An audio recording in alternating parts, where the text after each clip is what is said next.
So welcome everyone. Good evening. Okay, maybe more time. Good evening. All right. Yeah. So welcome. My name is Kofi Hope. I'm one of the co-founders of Monumental. I'm Zara Ibrahim, the other co-founder of Monumental. And we'd like to welcome you tonight to this event in honor of the FutureBUILDS program and the community we're building. And please, everyone give yourselves a round of applause. What a turnout we've got tonight. Now, before we get started, we're going to begin with a land acknowledgement. Zara? Well, I think it's particularly important tonight because we are talking about land and we're talking about real estate and we're talking about all the aspirations of the people in this room and the people that aren't in this room. And I think it's important to recognize that we are on land that has been the traditional territory of the Mississaugas and the Anishinaabe and the Chippewa, the Huron-Wendat and the Haudenosaunee since time immemorial. I think in the spirit of this conversation, and I guess this is on me and Maz because we're going to be having the conversation, but I think the spirit of tonight is as we talk about land, let's think about Treaty 13, which was a treaty that was intended to create peace and friendship across difference. And so I think this is a really interesting room to be, we see a lot of our friends from the program, we see a lot of our extended community, we see a lot of people who are very values aligned with the kind of work that we're trying to do. And so as we think about our values, about creating a more equitable city and just city, let's think about the spirit of peace and friendship of Treaty 13 and just be conscious as we talk about land that this was never really intended to be ours. And so we're very, very lucky to get to work, live, and play on it. And so with that, over to you. Thank you. So again, we are the co-founders of Monumental. I'll talk about Monumental in a moment, but we're also co-program directors for FutureBUILD. And before we get into a little background and then to our, of course, Fireside Chat, we wanted to give a shout out to TAS Impact, who are our hosts for this evening. Yeah, we can give them a round of applause. Who opened up this space to us generously and sponsored the food and the drinks. So thank you, TAS. A little bit about Monumental. So we are, you okay? We are a social business. We are 3 years young, and our anniversary will be in August. So we launched in the middle of the pandemic, really as a company that was in the city building space that thinks about social impact and equity and helping nonprofits, for-profits, and governments to kind of put those values and community voice at the heart of the activities they do, the strategies they have, and how they're experienced on the ground. And so it's been a pretty incredible journey, bringing together different parts of Zara and I's kind of career journey and the organizations that we'd set up and led in the past. And FutureBUILDS was just kind of a natural evolution for the work, because along with this idea of building more equitable and just cities, at the heart of our company was how we uplift BIPOC leadership both in the city and across Canada. So how did we get to FutureBUILDS? So this program began in part with a research project that was funded by our sponsor, Future Skills Canada, or the Future Skills Center of Canada, and Pedro, the CEO, is here. And round of applause to FutureBUILD and for the Future Skills Center for putting us on the path we're on. And that research was really looking at the real estate development industry and thinking about representation there. And we got to interview professionals, some of them who are in the house tonight. We got to look at different research. And one of the things we heard across all of the different people we spoke to was how important real estate development is as an industry, how important it is to our economy, how important it can be to building intergenerational wealth, but how many barriers were there that were experienced by racialized folks getting into that industry, building businesses there, moving kind of up the ladder. And there's not a ton of kind of, quantifiable research around this in Canada, but the one stat we saw that really motivated this program is that of folks who are owners, CEOs, C-suite executives in real estate development companies in Canada, only 14% are BIPOC folks. And so when you think about the actual reality of our city, of our country, there is a gap there. And so based on that research, we said to FSC, our sponsor, hey, we would like to act on these issues. It's great to do reports. It's great to talk about issues. But we're really a company around action. And so we wanted to build a program that could help close that gap and create different pathways and on-ramps for BIPOC folks to get into this industry.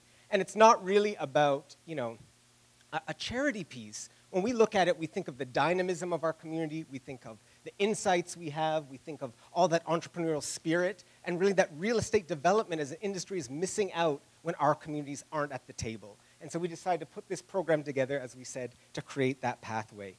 We can go to the next one. And so there is our launch. We have 30 different development projects, all kind of at the small, missing middle scale, with 25 projects and 30 entrepreneurs. So we have some teams that are there. We can go to the next one. Yeah. Or raise a hand. And we have...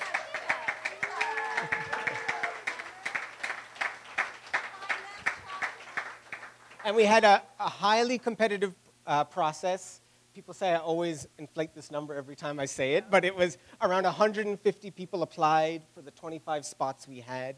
And we know there's some people in the room tonight who applied, and our hope is to have many, many more cohorts to come, so to expand this community. But the community isn't just about the entrepreneurs in the program. You can go to the next slide. We also have this incredible community of supporters. We've got folks who are real estate executives, we have planners, we have architects, we have folks who've worked in the industry who are now running their own businesses, we have people who are thinking about affordable housing, we have folks who are experts in building and construction, and those folks, and many of you are in the room tonight, have volunteered their time to be mentors, to be coffee connects, so they're just willing to get on a call with someone to talk to them about a technical issue. People have come out to be guest speakers at the program. It's really because of this amazing community that we've assembled that the program's been able to happen. So maybe one more round of applause for our supporters and this community we're building.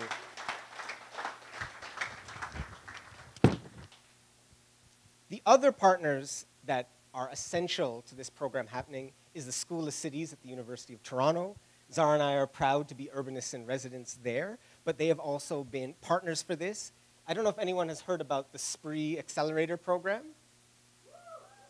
So some people have. So that's an incredible sister program to FutureBUILDS that really focuses on nonprofits and charities that have land and are looking to develop affordable housing. So like we're helping kind of private entrepreneurs and individuals on their journey. SPREE is working with those nonprofits and charities as well in tandem because we need people building across the industry from different sectors if we're going to handle this housing crisis. And it's my pleasure to introduce our dear friend, Matti Simiatiki, who is a professor of geography and planning and the head of the Infrastructure Institute. Matti, I'm going to just do a little bit of your bio and embarrass you before you come out. Folks have probably seen him on the news or CBC. Matti is a thought leader and a dynamic voice in this city around issues of infrastructure development. His research focuses on areas like public-private partnerships, the development of innovative mixed-use buildings, and kind of place-based infrastructure policy. And he works in the Geography and Planning Department as faculty there, and he leads the Infrastructure Institute. And without them, this program wouldn't be possible. So I'm going to invite Matti up for a few remarks. Thank you, Matti. Thank you, Kofi. Thank you, Zara. Just wow. Like standing here and looking out at this room and this audience of who's here is rewarding, it is touching, and it speaks to where our city is at and the focus on housing. We have such a deep housing crisis, and it's clear from who's in this room that we also need dynamic, innovative solutions. And the FutureBUILDS program that Kofi and Zara have led, that the Infrastructure Institute is contributing to and supporting, is one of the pieces that's bringing new voices, new insights, new dynamism, new people to this sector to really try to get our arms around this challenge and start to get more housing built. We know we need to be doing things differently, and we know in order for that to happen, we need new ideas. And for far too long, too many people have been excluded from this sector. And the role of FutureBUILDS, which really is so exciting, is to create spaces, to create the skills and capacity and opportunities for people to come into this sector, to learn the skills, to get mentorship for others who have been there, and then to get out there and build their housing projects and help contribute to solving the problems that we're facing. Just very briefly, the Infrastructure Institute at the University of Toronto is 2 years old. We formed with a very similar mission and mandate to Monumental, that we want to see ourselves as impact-oriented, and we want to use the opportunities that a university creates, the space that it provides in order to bring people together and to convene and then to help drive real-world solutions. So I'm thrilled to see some of our students from our urban planning program who are here today, and also some folks who are also affiliated with some of our programs. Because as Kofi mentioned, the work that we do so far has focused really on social purpose real estate and on the nonprofit sector. We work very closely with teams of nonprofits who have real needs and are providing amazing services in our city and can't necessarily find the spaces to do them in. And we're working with them to help partner with the private sector, partner with the governments, and find ways to get, again, real projects built. That is the underlying goal and theme of everything that, that Monumental is doing, everything that we're doing, and everything that the Infrastructure Institute is doing. So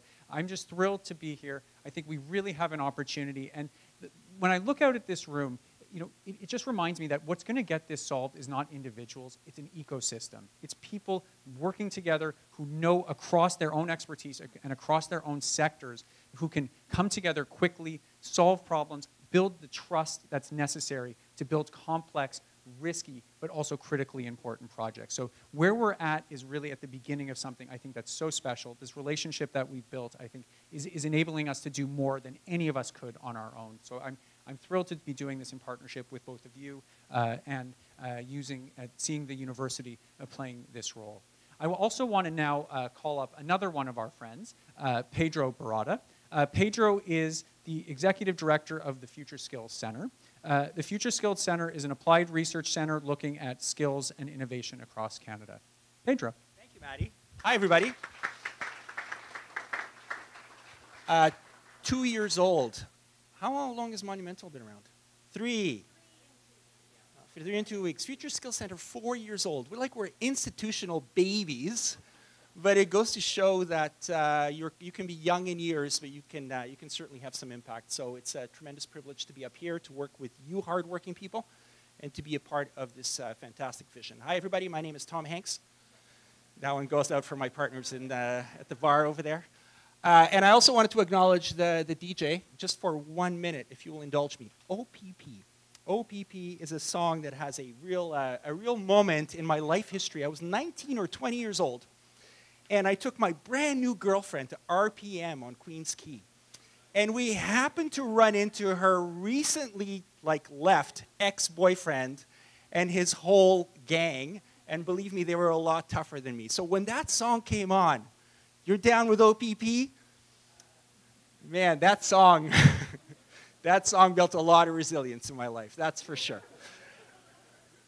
All right, so we are super proud to be part of this partnership. At the Future Skills Center, we look at global trends that are impacting on the Canadian labor market, on the Canadian economy, and what it is that we need to do to get ahead of that and build skills innovation that can help everybody participate in the labor market, build a good life, and be part of building our shared prosperity.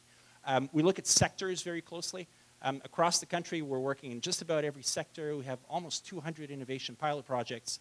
And of course, this sector that we're talking about here today, real estate, which represents about 300,000 workers across Canada, which is connected to the construction industry, which represents about 10% of our GDP, is really, really critical. And we noticed that in a lot of our work, we were trying to keep up with a lot of innovation on the trade side, right? Diversifying the trades pipeline and finding ways to, address the procurement piece on one end, but also build a pipeline piece with all of the attention to systemic barriers to diversify that pipeline.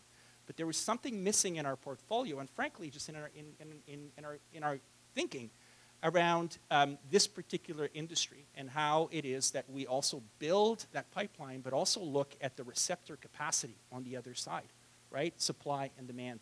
And this has been the creativity, the innovation, starting with a really cutting-edge report that put its finger on just the state of, the current state of the real estate industry and just how not representative it is, and the cost that has to individual and particular communities, but also to the mixed form of housing and also to Canada as a whole.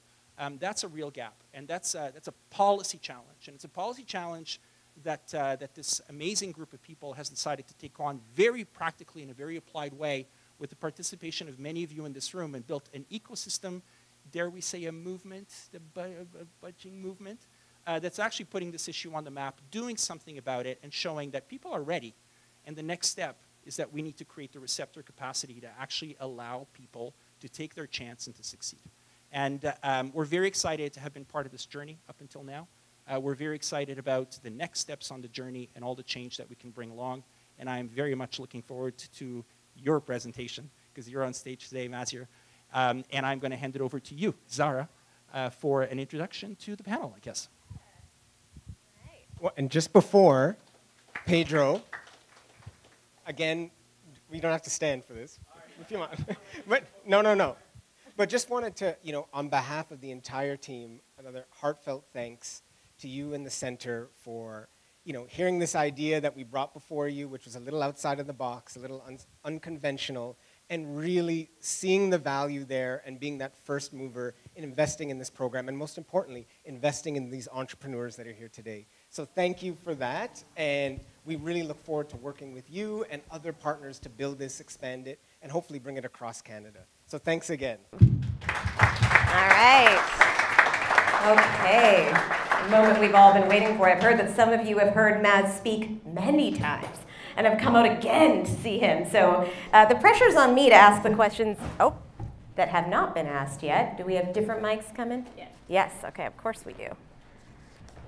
This is our program director, Nav, who makes FutureBUILDS happen. So when you see amazing things happening, they should be credited to Nav and Raisa and our amazing team who has been bringing FutureBUILDS to life. So now that I have my dear friend Mazyar up here, I'm going to embarrass him and read his bio, because no one knows how to hold their face when they have their bio read, so here we go. Mazyar Mortazavi, President and CEO of TAS. Mazyar has led the evolution of TAS over the past 20 years with a focus on deeply aligning purpose and profit. He is deeply committed to unlocking equity across all community stakeholders and leading to the evolution of capital as a tool to drive long-term resiliency. Mazyar's commitment to leveraging capital to drive impact, coupled with the enhancing profitability through deep engagement, have positioned TAS as a leader in community-focused real estate development. His playbook is simple, so here you go. Live out your passion in everything you do.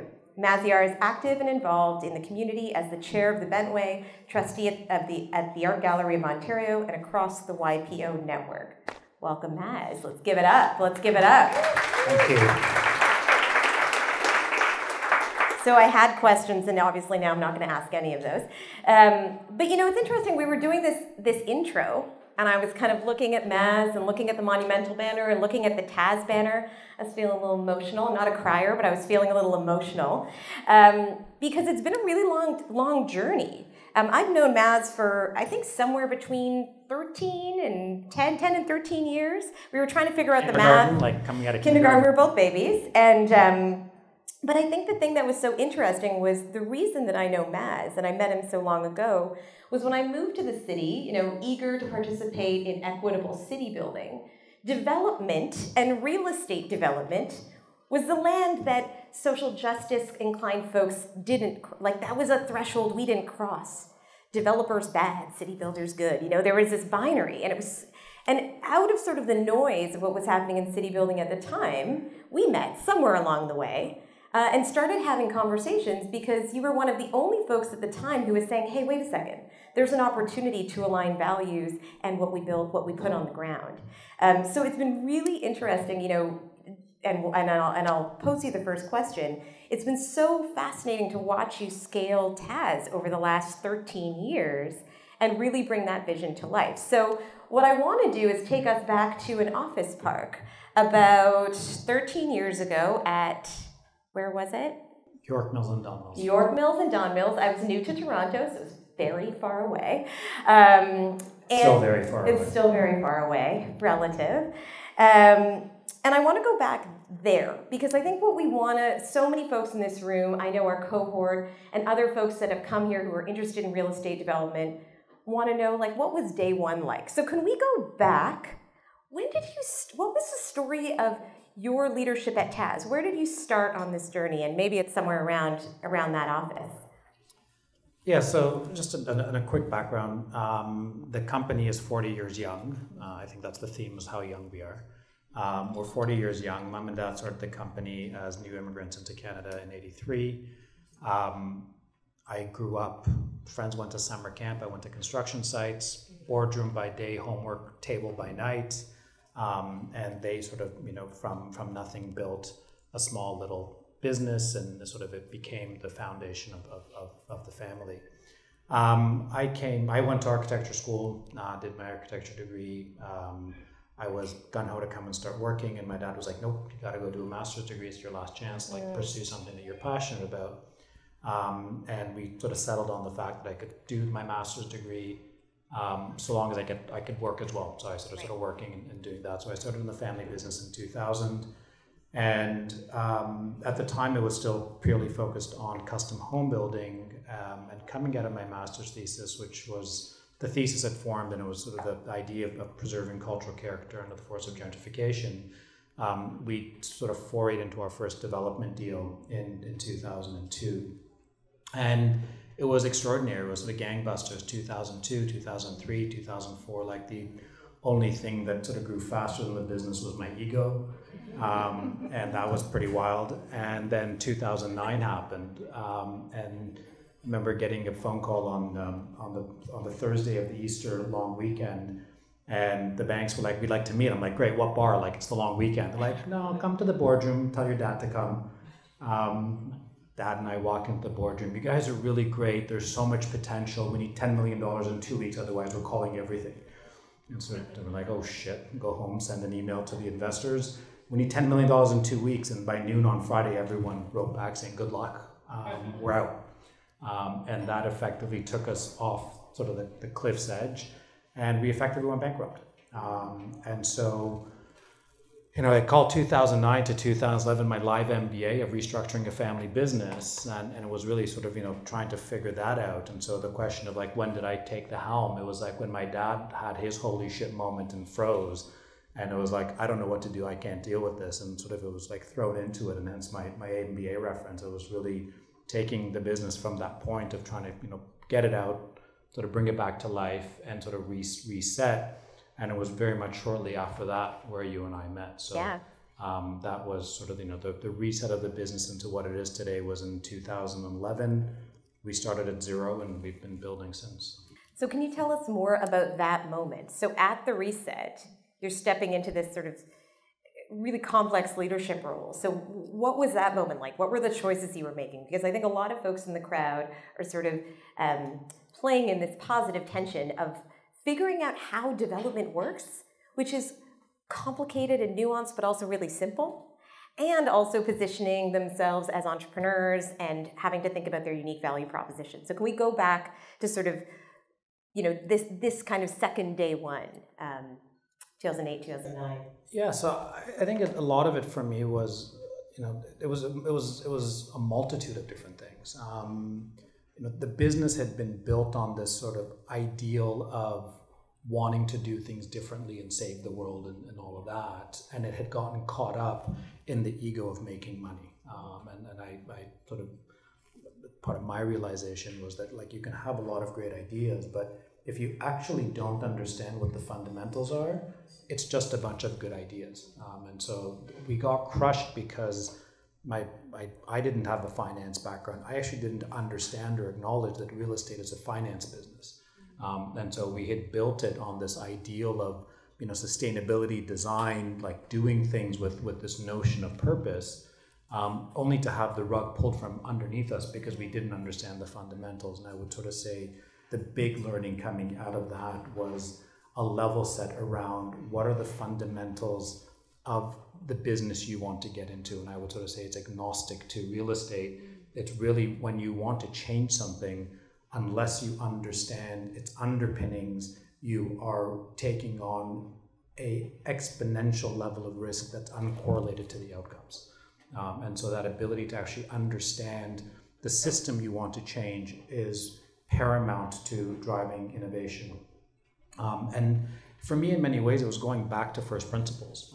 When I did my master's degree, it was very much actually anchored around the premise of fractal theory and recognizing that if you look at anything from a systems-based standpoint, it's understanding what becomes foundational to a system in order to actually disrupt the system.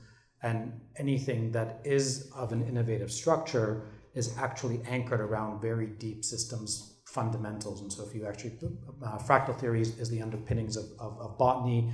If you look at a plant, it's all organic in shape, but if you look at it when it's at its molecular level, it's very, very structured.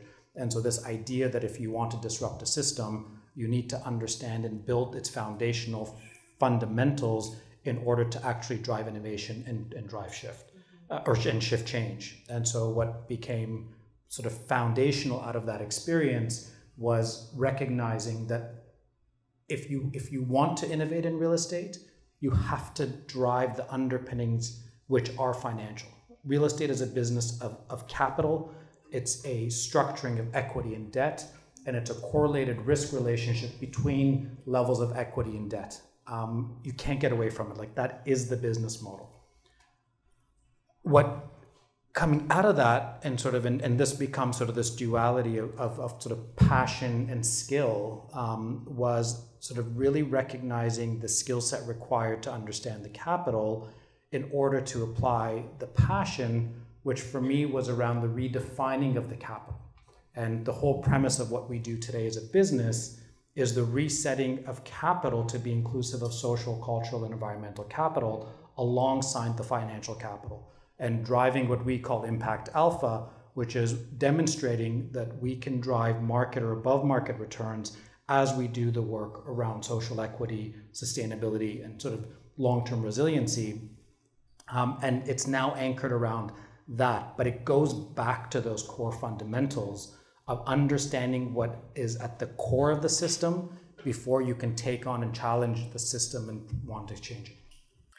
So as you were talking, so many things, so many threads to pull. I think the first one, because I know that there's a lot of folks in this room who are trying to break through and go, how do you do one project? Like, how do you start with your first project? And I think it was Marcel who's sitting back there. I'm just going to point him out because he's awesome and I want everyone to crowd him after. Marcel and many other people have said to us, like, you kind of do your first project, you learn all the lessons, you learn the hard way, and then you get on with your second project. Interested to hear a little bit about what you feel was your first project and what was that experience like? What was it? Can you remember? I don't know. And I say I don't know because I had the benefit of building off of something that my parents had started. Yeah. That was my privilege. And I recognize, and I've always sort of said, privilege brings extraordinary responsibility, and I feel like that's something that is a core mantra of mine, that the more success you have, it exponentially grows the responsibility you have. Let me reframe the question. What's the first project that embodied some of the values that you were excited to see? They sort of held that space between purpose and profit. Maybe that's... No, it's not better. Never mind. Never mind. But thanks. Okay. Listen, it's a journey, and I think it's incremental. I think that's one thing that's fundamental with all of this, is that there isn't sort of a singular moment. I look back and I look at the school projects I did. I look at the things that were sort of seeded in terms of, like, there's ideas that get seeded, there's experiences that get garnered, and there's failures that become catalytic. And I feel like it all becomes part of a sequence that the sequence of that journey. And I don't think there's one singular moment. I look at the projects we did. The first project I got involved with were some of the single family homes that my parents were doing. Right. Okay. And there was a renovation project that I was responsible for, and it was a catalytic failure. And so it's like, how do you sort of start off something that was based on a relationship and completely fuck it up and ruin some family's life because you were trying to be smart.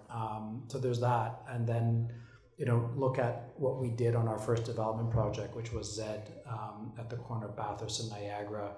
And that felt, it was the first one, so it was just unbelievable to do a project. And at the time we bought at Bathurst and Niagara in 2002, and all of my dad's friends were like, "Listen, we're sure you've got a smart kid, but he's going to bankrupt you." And they were right, but they were just wrong about which project was going to bankrupt. Yeah. But we did that, and then M5V, which was we was a project we did on King Street. We built the first, we're probably one of the first LEED buildings in the city. We did a lead sales office, and the whole premise of it was that, we were going to use it as a demonstration center.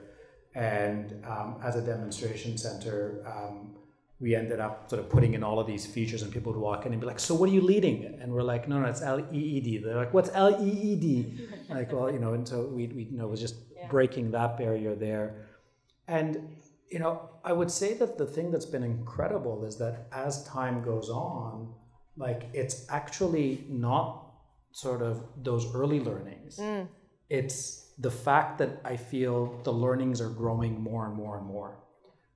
And that you begin to realize sort of the fundamental gaps in terms of what you think you know versus the potential of learning what you don't. Yeah. So I would actually say it's almost like a reverse correlation. It's sort of, I feel like I'm learning more today than I ever have. Yeah, what a blessing. That's amazing. I mean, it just makes me think, and I wonder if he's going to roll his eyes at this question. So let's see. I think part of, and it's different for, your context is different, right? Coming into a family company and a semi-established company. But I do think you accelerated sort of the growth of this more purpose-driven organization, more public-facing, purpose-driven organization. And I think at some level, that's connected to your relationship with risk, right? Because there is a world where you could have just built a successful development company that did what many development companies do, which is build things that people live in and not think about sort of the wraparound aspects of it. And so I'm curious to know about your relationship with risk, because that's something we've been talking a lot about, especially as entrepreneurs starting on this real estate journey. Have you thought about or ever defined your relationship with risk, and what is it? I think I'm missing a couple of screws. I've actually come to realize that, my tolerance for risk is one of the biggest risks that I have. And actually learning to moderate and mitigate my risk is actually been a big part of my journey, because I actually don't really have a measure for risk. So it's just, to me, it's like, and in a way, it's sort of, in a big way, it's tied to that sense of purpose, because I've always believed that if I pursue what I believe in, it will suffice.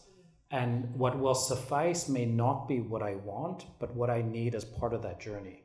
And I think that's a big part of where my growth has come. And I always talk about the fact that, career growth isn't your resume. Career growth is what happens in your heart. And I do believe that the premise of personal growth is actually the foundational piece around career and professional growth. And I find that it is too often missed in the conversation about how people advance.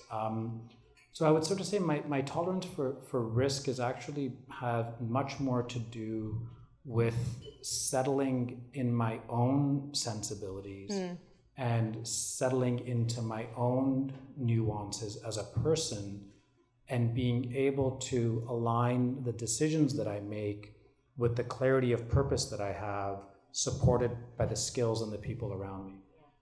And I think that has been sort of my risk journey has been, I think is more tied to that piece of it. And in many ways, I would sort of say, if you're getting into real estate, there's a good sort of construct of ego.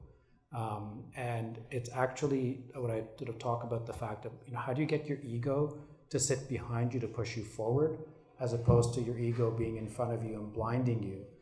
And I think it's the blinding ego that has disregard for risk versus the one that's behind you that helps you calculate it. Yeah. I mean, it just makes me think of this quote. Kofi's dad is full of quotables, if you ever need a quotable for any situation. And Kofi's dad has one that we were just talking about. Leadership is learning to achieve success through others. And it sounds like, that's been also a lot of your journey, and you were sharing a little bit about that too, which is, half the battle is also getting people around you that you trust, that will sort of support you to make excellent decisions, and also balance out some of it, so that not so that you can turn away from your ideas, so that you can make sure you're exploring all aspects of it.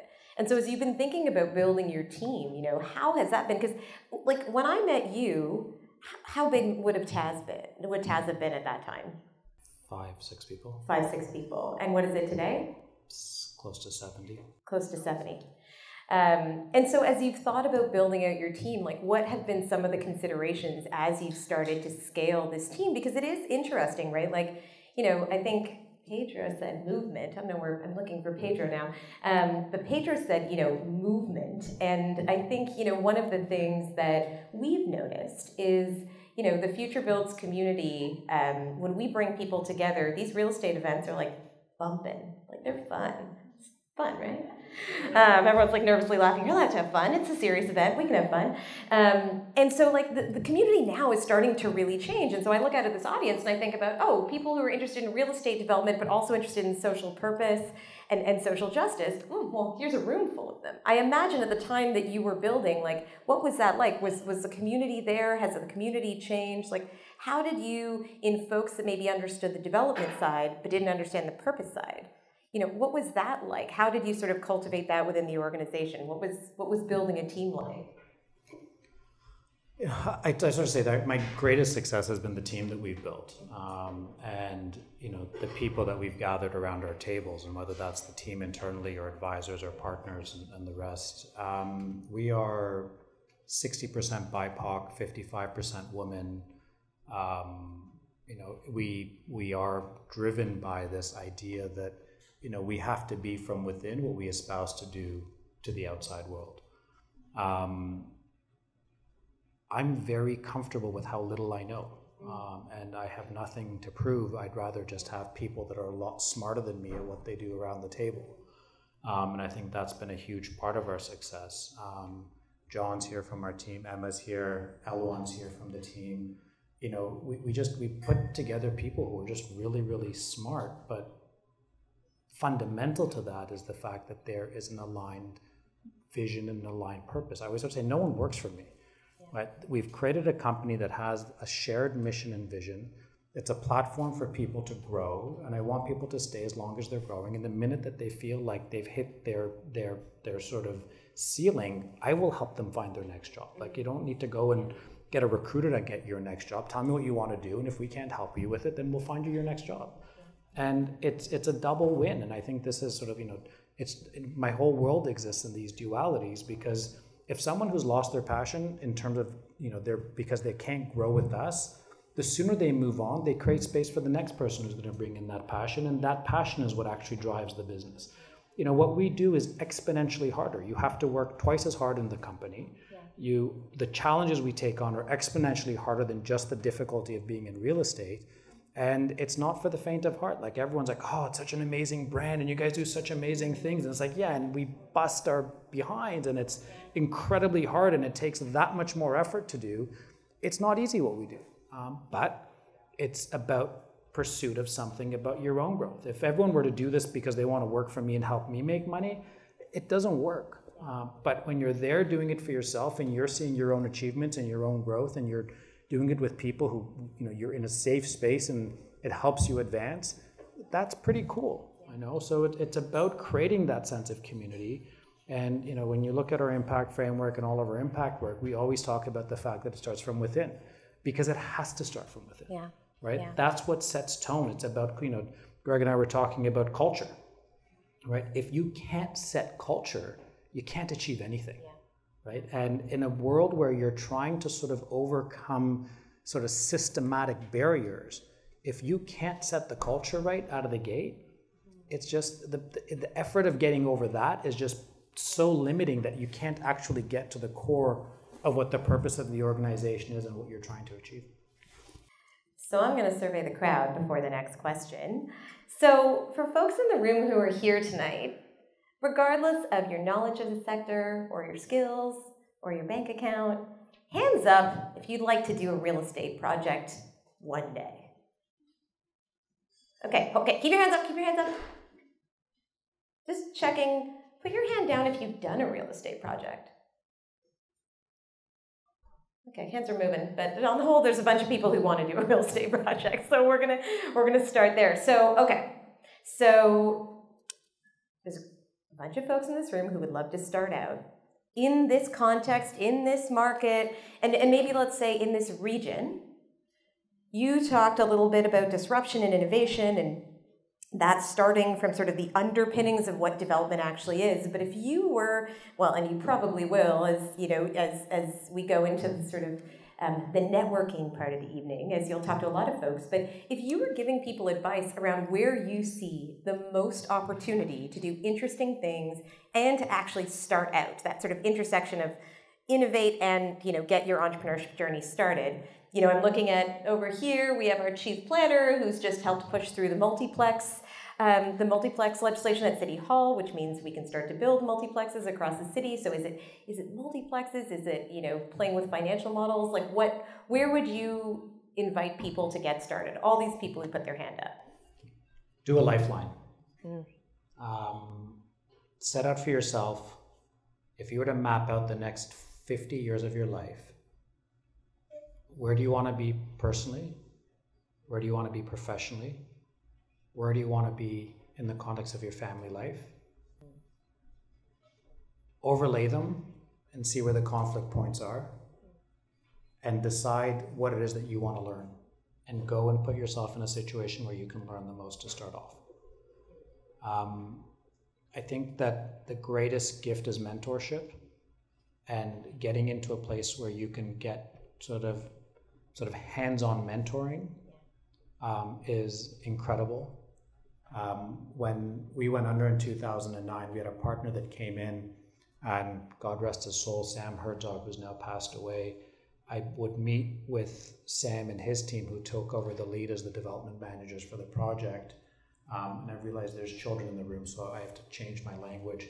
But he would remind me on a bi-weekly basis that I was the dumbest idiot he'd ever met, and how everything I did was completely worthy of questioning my sanity and why I would even want to be in this industry, because I was absolutely hopeless.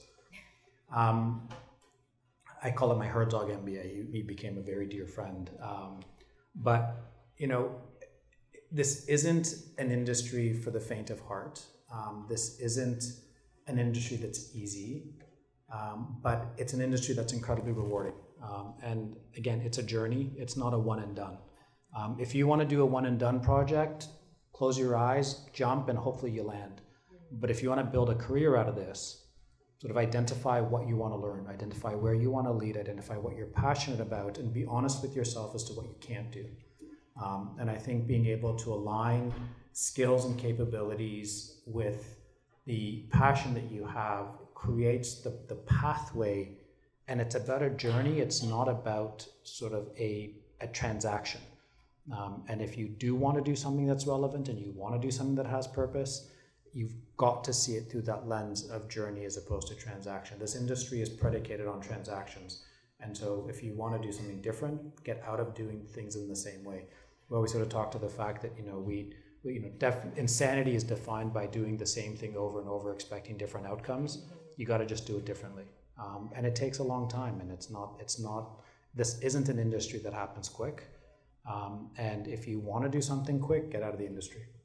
Yeah, I think that's great counsel. I just want to point out that the child in the room was one of our design crits at our FutureBUILDS retreat when our cohort built multiplexes. And she did use the word building typology in her crit. So I will just say, given the fact that her mother is a classmate of mine and we spent many moons together, I would not expect anything less of Ren and her extraordinary. She said building typology and work from home, this brilliant 9-year-old.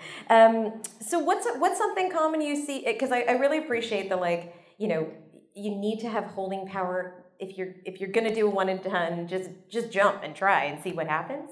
But if you have the long view, then, I think one of the things I would love to ask is, what's something you see folks getting into real estate commonly do, and you're just sort of face smacking every time? What's a common mistake you see folks getting into the industry do? Listen, I think it becomes pretty presumptuous of sort of thinking that they've done something wrong, because everything that I set out to do, everyone said I was wrong at. So I think there is something about being naive, and that kind of naive, ignorance is bliss. So I think there's an element of that involved. I think that, if you want to disrupt and you want to change, it's not to sort of say you've got to do it like I've done it, or you have to do it like someone else has done it. But I think it's a matter of going back to the premise of what's the journey you want to sort of embark on. Why are you doing this? What do you want to learn, and where do you want to go? and hence the premise of the lifeline. This is about a life's journey. If you want to get rich, there's much easier ways of getting rich. The fundamentals have shifted in the market in the last 18 months. The real estate industry that we are in today is not the real estate industry that was of the last 20 years. The capital structures have fundamentally shifted. The correlation of debt and capital has fundamentally shifted. The cost of capital has shifted. Like, the entire business model has gone through an absolute 180-degree turn.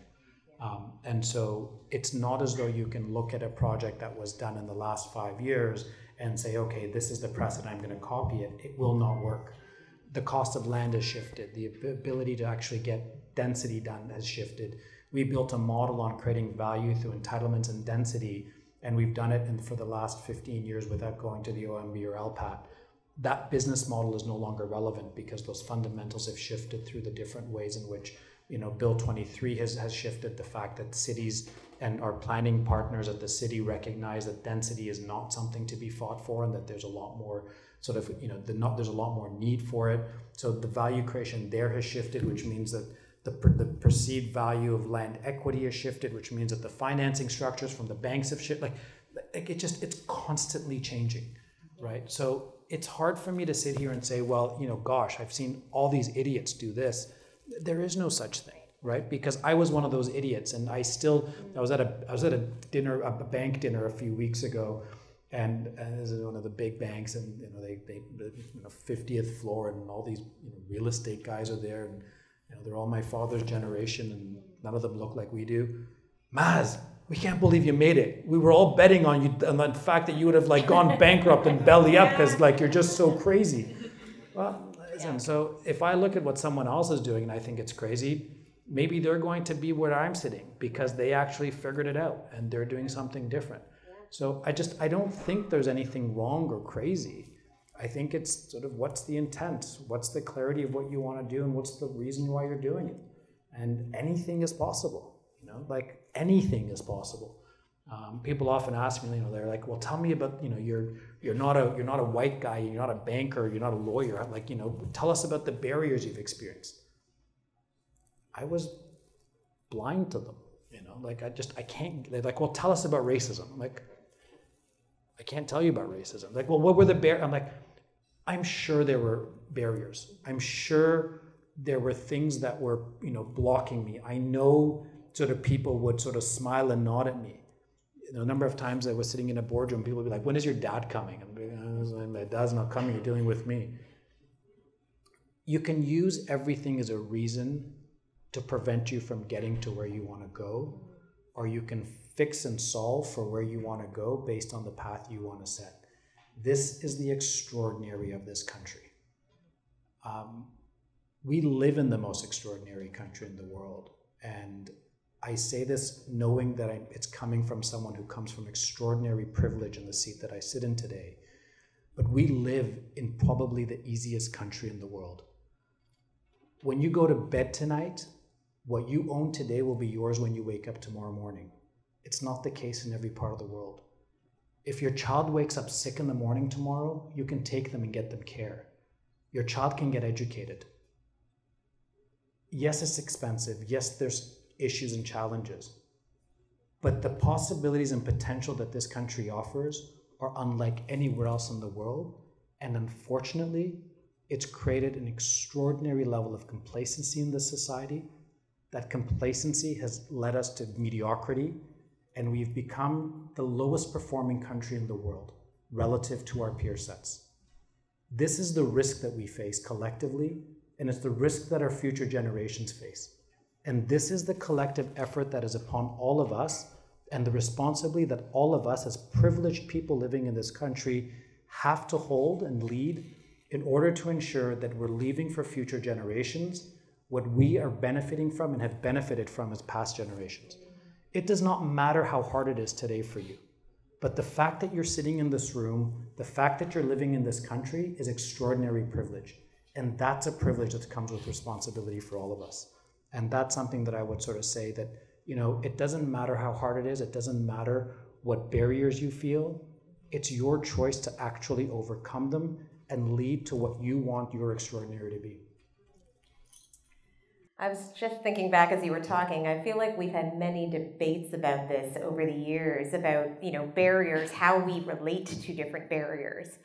And I think, one of the things I want to honor, just, and given, I think, the research that we, through our research, we surfaced that, like some people experience it more acutely than others. And I think what I'm hearing from you is that we make a choice to set intentions and be clear and aggressively and almost relentlessly pursue a purpose. When we don't have that, then yes, we just keep running up against walls because we don't know where we're going.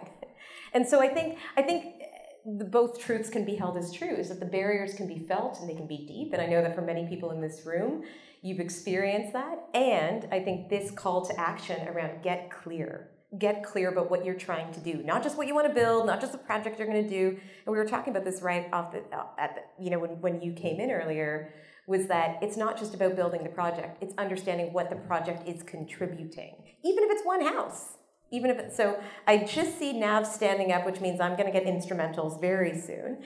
But I did want to ask you a question just as we close today, which is, we keep referring to this room, and let me just say it, I know Richard Joy from the Urban Land Institute is somewhere in this crowd. I saw him earlier, and I know that, we've had this conversation with him many times over the last few years, that the industry is changing. The face of the industry is changing. I'm experiencing it. I'm seeing in this room the appetite to get engaged in real estate development. For those of us who were immigrants, our parents said, get into real estate, you'll be okay. So, as folks sort of arrive at that place, I think the face of the industry is changing. And I know that when I look at this room, I feel very hopeful, to all the comments that Maddie made earlier.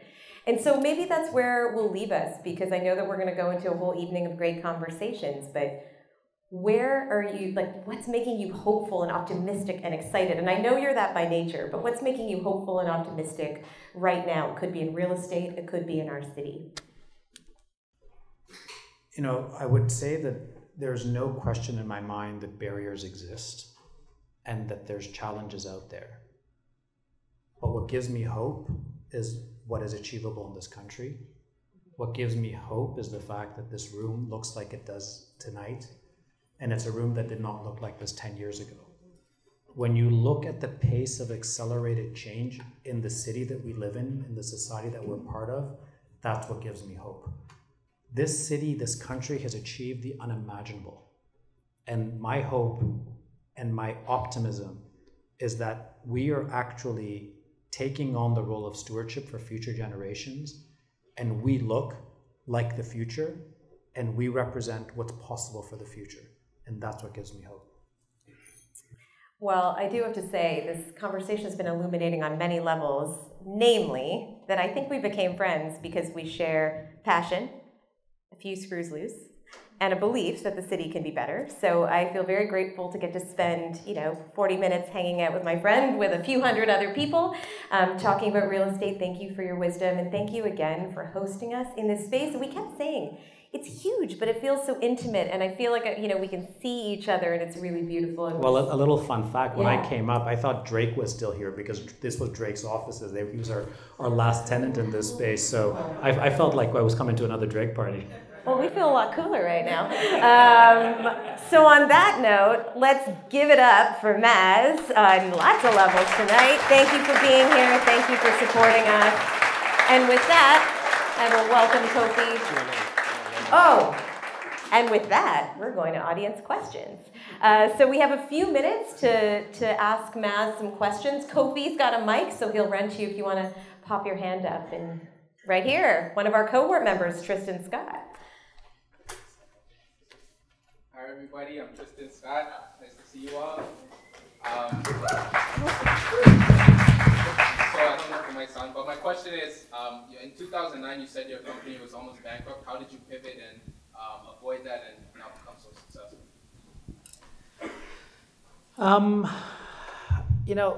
I didn't fight it. It was that reality check.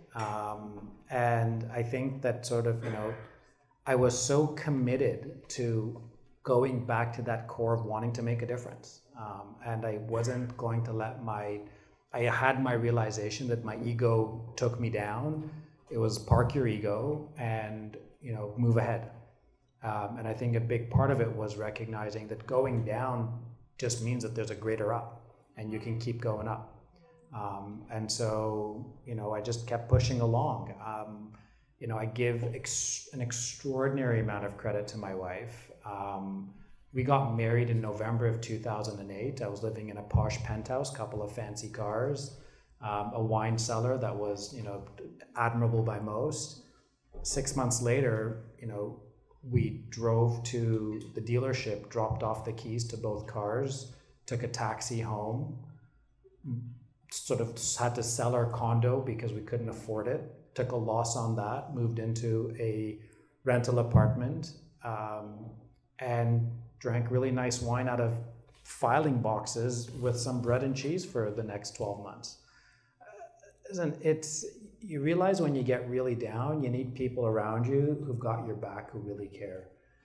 And I would sort of say that there's nothing more important than having people who care around you.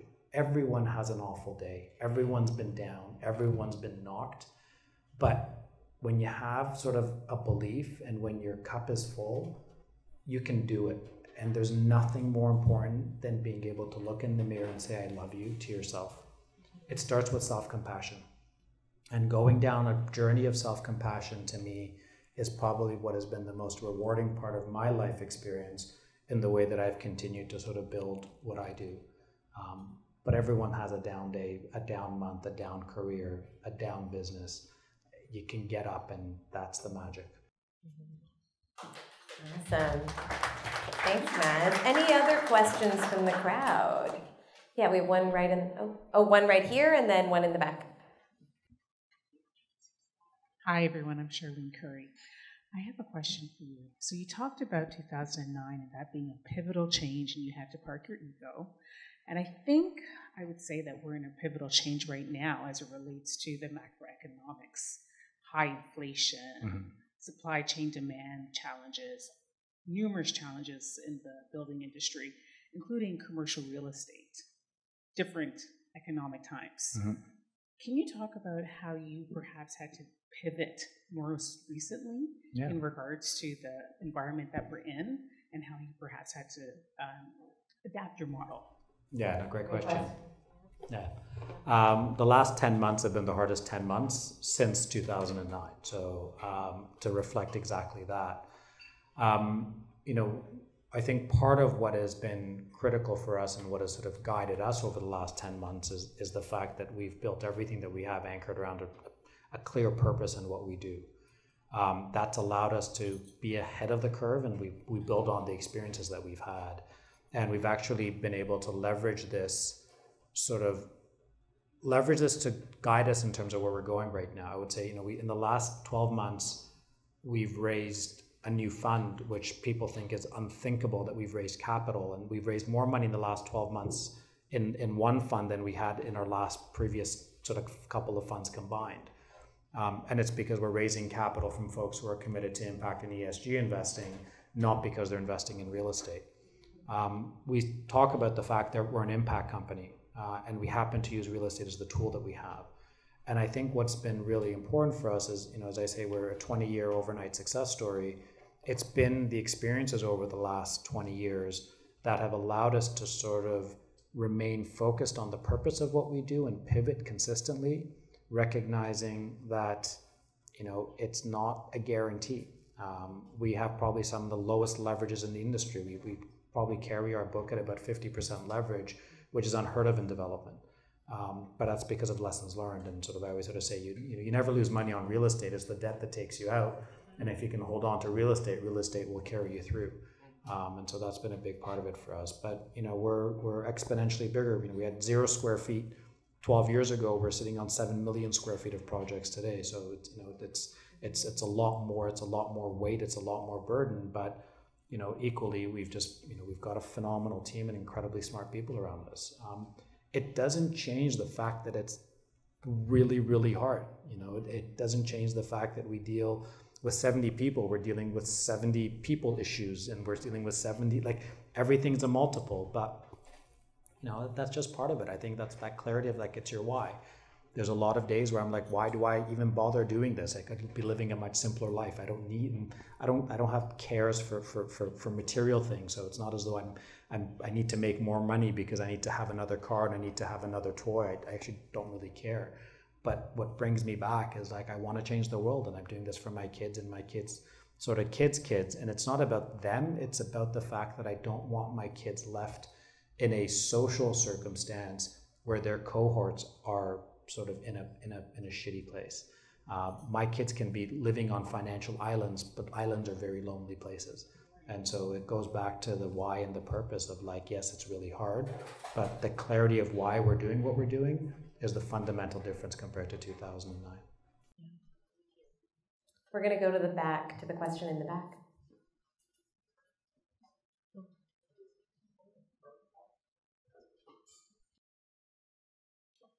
My name is Robert. On the as an extension, I mean, if we look back to your company in 2009, you've got the experience and you've had the patience to continue in the industry. If you're aligning your capital, looking for your capital with ESG-related types of environments, that shows you've really got a lot of experience in the industry. What are some tips for us as small beginners, let's say, and how many challenges are we going to find to be able to access capital, and how tightly is that money going to be held? Are there any tips on getting money?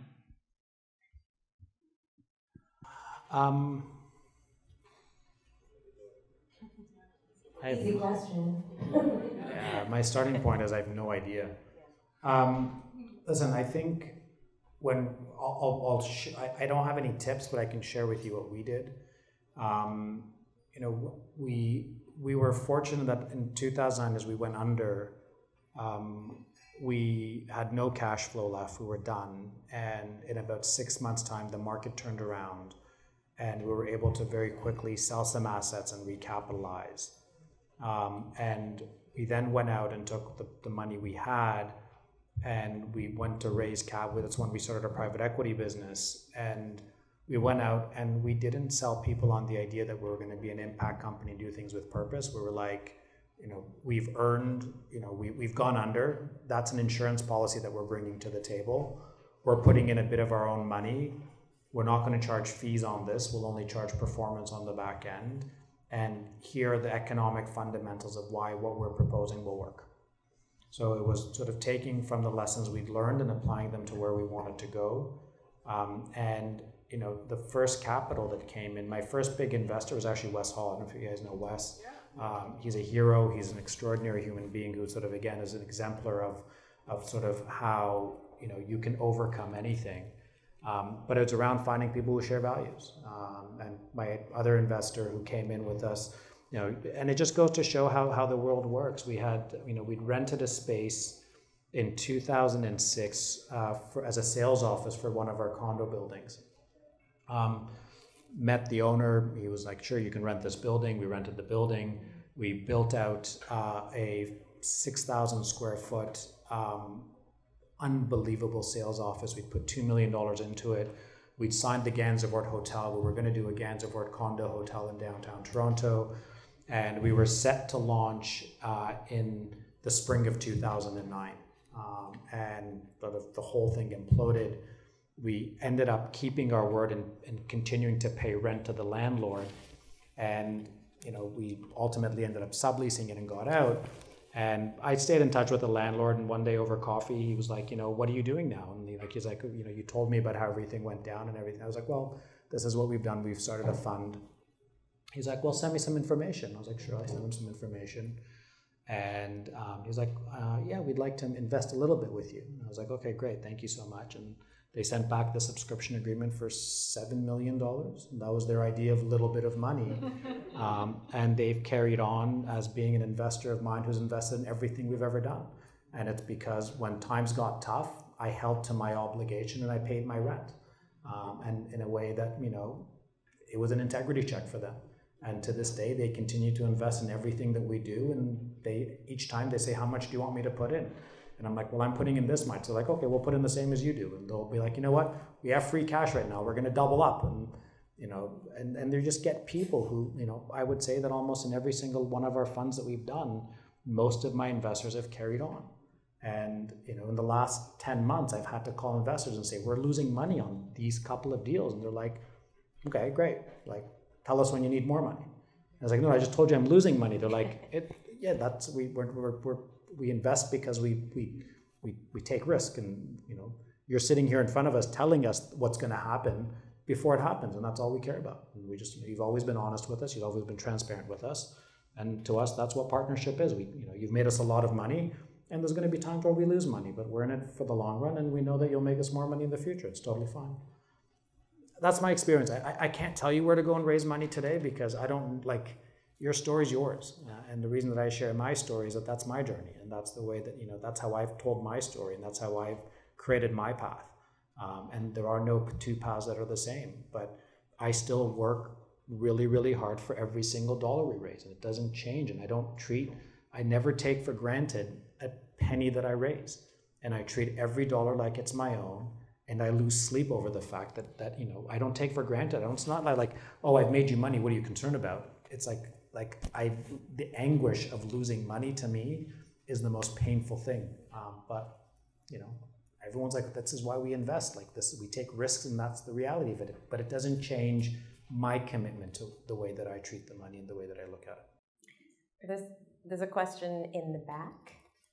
Hi, Maz. Faith from TD. So I just want to build on this question. When it comes to assessing, say, grants and social impact grants, for example, from organizations, foundations, is it best to structure your fund as a not-for-profit, or it doesn't really matter? Could it also be a for-profit? It depends on what your purpose is and what your mission is. Sure, I think they're both great, but it depends to what end. My view has been in the way, you know, I believe that the scale of the problem we're trying to tackle is so big that I need the industry to shift. And so our commitment has been to drive change in the context of capital markets, because in order to get to the problem, I don't believe a small company like ours or even a single big company can drive that change. And so we've wanted to demonstrate the fact that you can make a lot of money while doing good, and that being able to sort of lead by example, because we want to drive systems-based change. You might have a very singular focus of what you want to do, and a non-for-profit might solve for your problem. Or you might have a different, like, I don't think there's a singular way to do it. It's about your why.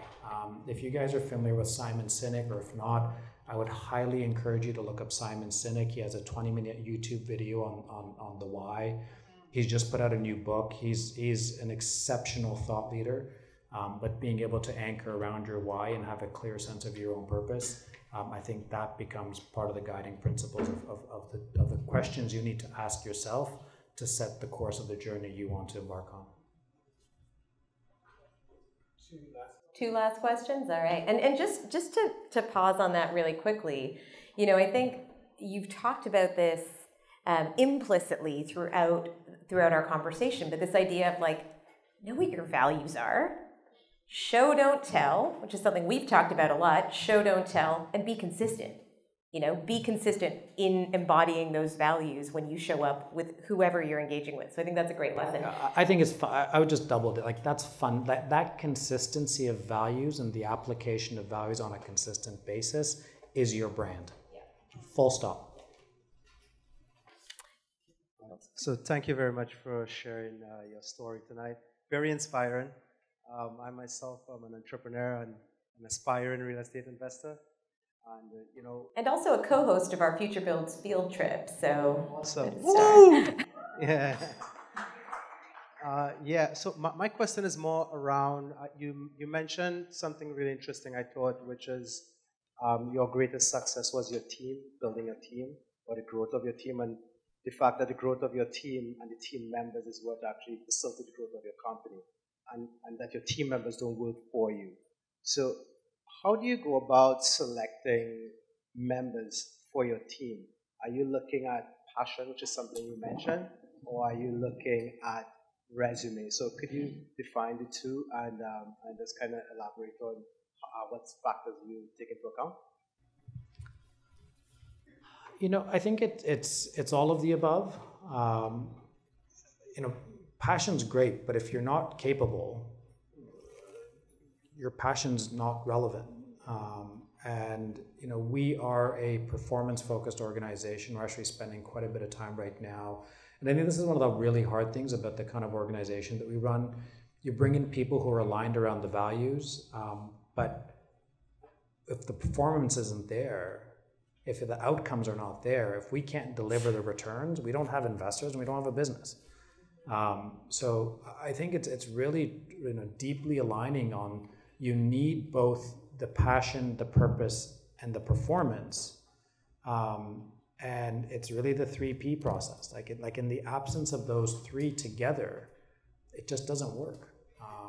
And I think the thing that I'm really, really sort of adamant about is that the teams that we build, it's not just the internal teams, right? Like the people around you are going to be the ones who are going to empower you. Like I'm only here because Zara asked. Like it's really simple. And that's because Zara and I have built a friendship, and we've built a friendship founded on shared values.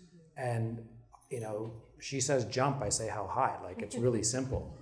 But it's because there's trust, right? And that's really the anchoring piece of relationship building, is that once you form trust and you form bonds of trust, then it's almost like a risk mitigation. We talked about risk earlier.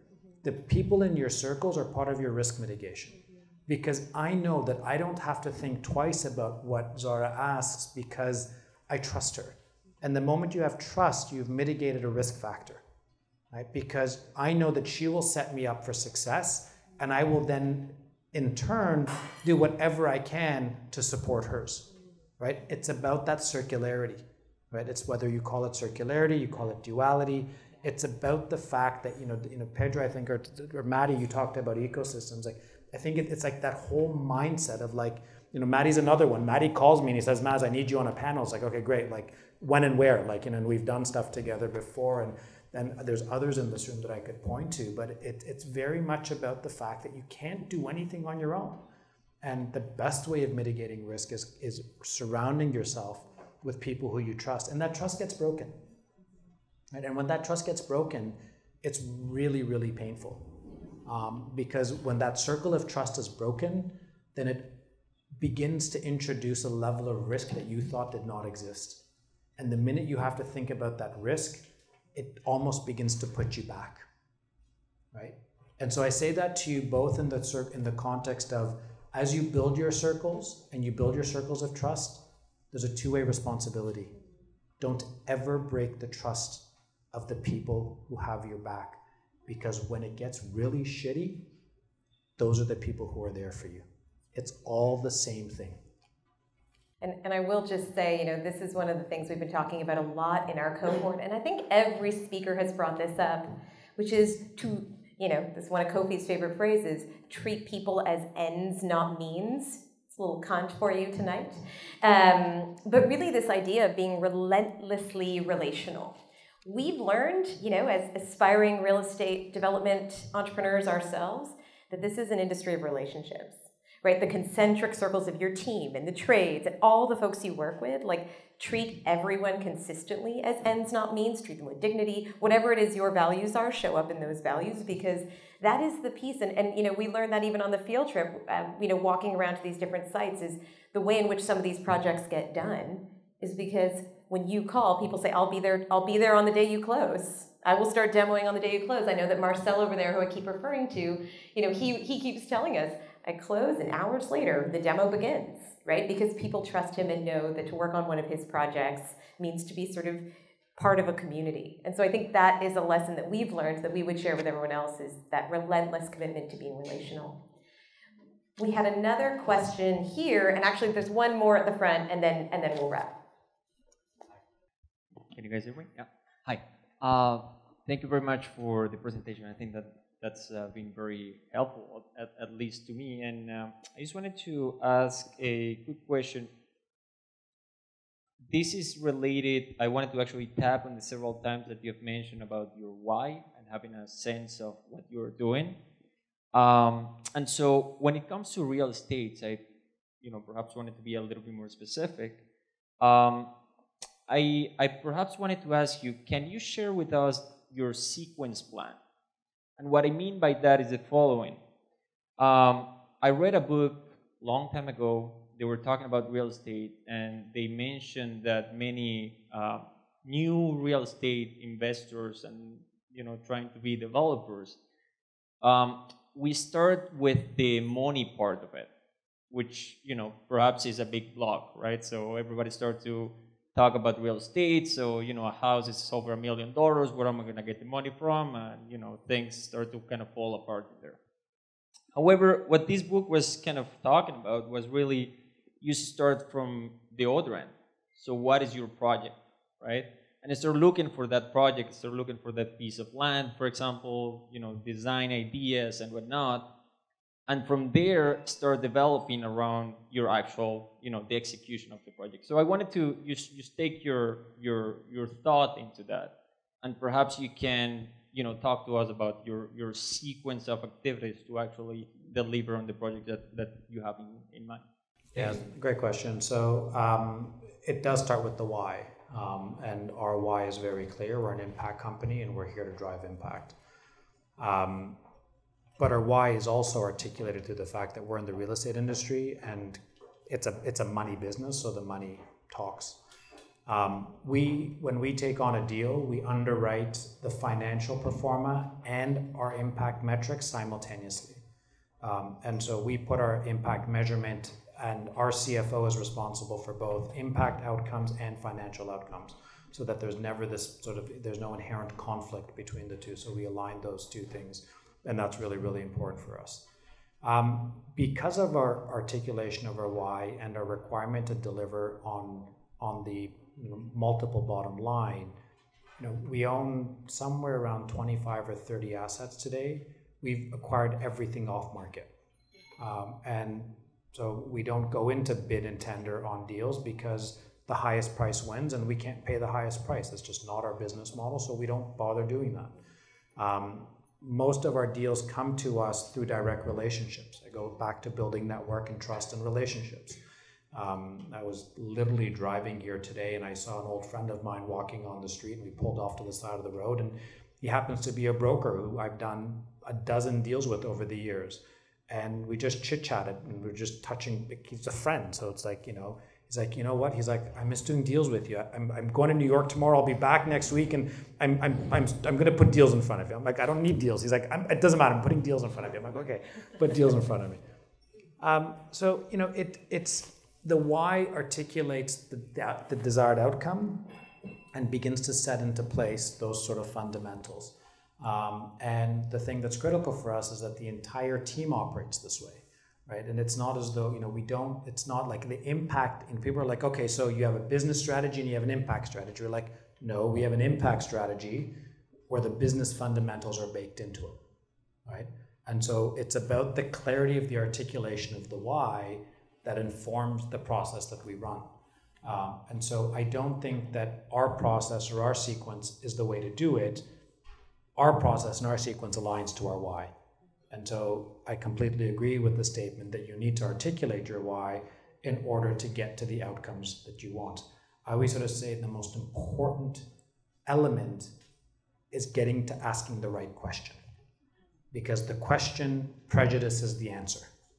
The answer is irrelevant if you don't ask the right question. Great question. We're going to go to our final question up here. Hello, my name is Umar. I'm from a tech background and I just want to explore real estate in Toronto. So my question is about, like, let's say if I have to jump into the real estate, so there are basically two different business models. Number one is I can go for renovation or just acquire a property and go for like a little bit touch and further on. Another option is go for construction, like build side. So let's say we have a capital, the same capital that I want to inject for next 5 years. So what about the outcomes, like after 5 years, let's say, if I'm gonna do hustling for a multifamily or a property business and just going for a renovation and all that stuff. The another thing is I can go for a construction side. So what about the final outcome I would expect? More on construction side or the renovation side? Thank you. I would almost answer this question with the question of with the last question, which is your why. Like, what's your desired outcome? Right? Because like all of it can make sense, and I think it really comes down to what risk do you want, what's your appetite, how is this project going to get you to your next? Because if you say, and that was my comment about, is it a one and done, or is this about the first towards the next? So taking this step is actually more relevant to where you want to go afterwards. So I think it's really asking that. That's why my point was around, like, if you do the lifeline, and part of your lifeline is about your own personal journey, it's about your family journey, your financial journey, your professional journey. If you look at that, where you want to go answers the question you just asked. And the only person who can answer that question is yourself.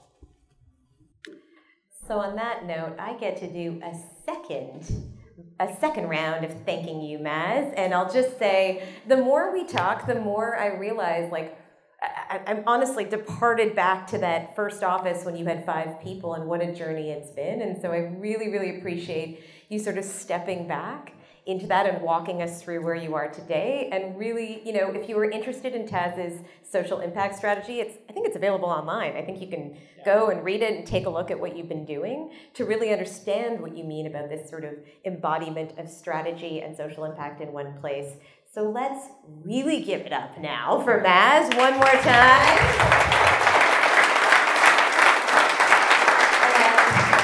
Don't go anywhere. We've got 2 more minutes of your time, and then we'll get back to the party. I think even 30 seconds. Okay. But if we could also give it up for our wonderful Fireside Chat host, Zara.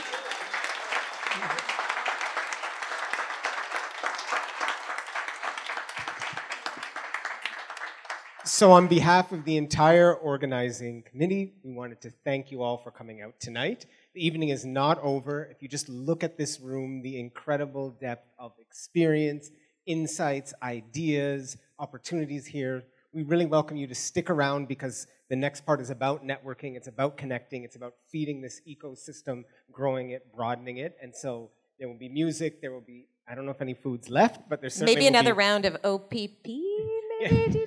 There'll be drinks, all of that stuff. So this place is really ours to connect and build our community. Before I do that, just a few thank yous. We want to thank you again to TAS Impact for hosting us tonight and making this event come together.